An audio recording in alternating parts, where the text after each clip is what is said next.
থাকে। আজকে মাগরিবের পরে ইনশাআল্লাহ জাহান্নামের দরজা খুলে দেওয়া হবে। নবীর হাদিসের কথা বলতেছি। এই জাহান্নামের ব্যাপারে আমি চারটি কথা বলবো, বেশি না, ভালো করে একটু খেয়াল করে শোনেন। জাহান্নামের একটি নাম রয়েছে সাকর, সিন অফ র, সাকর। বলেন তো, জাহান্নামের একটি নাম রয়েছে সাকর, সিন অফ র। যারা আরবি বুঝে পড়তে পারেন তারা ইনশাআল্লাহ বুঝতে পারবেন। এটা একটি জাহান্নামের কিন্তু নাম।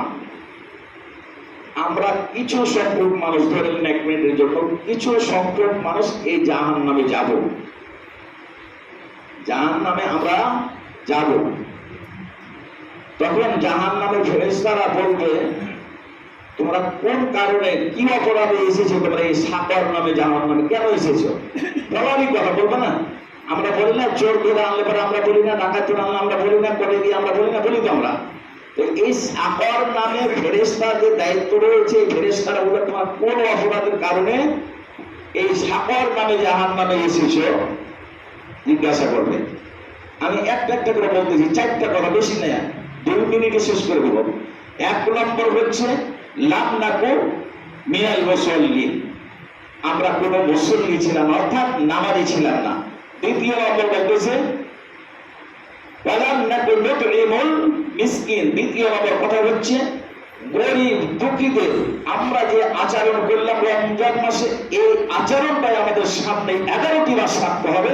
গরিব দুঃখীদের আদর করতে হবে, বলে টেনে নিতে হবে।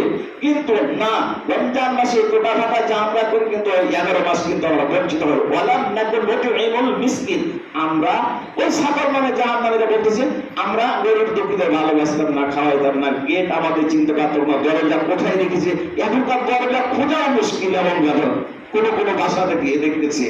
তাহলে 2 নম্বর হলো গরিব দুঃখীদের খাওয়াইত না। 3 নম্বর বলতেছেন অনকাত্তিবুল অপন্না নাফুদু মাআল খায়িদিন, মানুষের গীবত করা যাবে না। 4 নম্বর বলতেছেন ওয়াকাতিবুনা বিয়াউমিদ্দিন।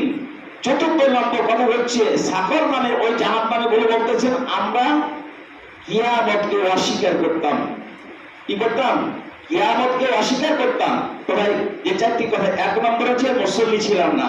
2 নম্বর হচ্ছে মিসকিনদের আহার্য করাইতাম না। 3 নম্বর কি বললাম? হ্যাঁ, গিবত করা যাবে না। 4 নম্বর কি বললাম? ওই যে সেদিন কিয়ামতকে অস্বীকার করা যাবে না। এই 4টা কথা বলতে হবে ইনশাআল্লাহ। আল্লাহ তাআলা আমাদেরকে তৌফিক দান করুন। সাথে সাথে আমরা এবার ইস্তিগফার পড়ি, দরুদ পড়ি। আজকে আমাদের রমজান শেষ হয়ে যাচ্ছে। আমাদের পিতা মাতা আত্মীয় স্বজন যারা অন্ধকার কবরে শহীদ হয়েছে সকলের জন্য ইনশাআল্লাহ আমরা দোয়া করব। ইস্তিগফার করব। আস্তাগফিরুল্লাহ।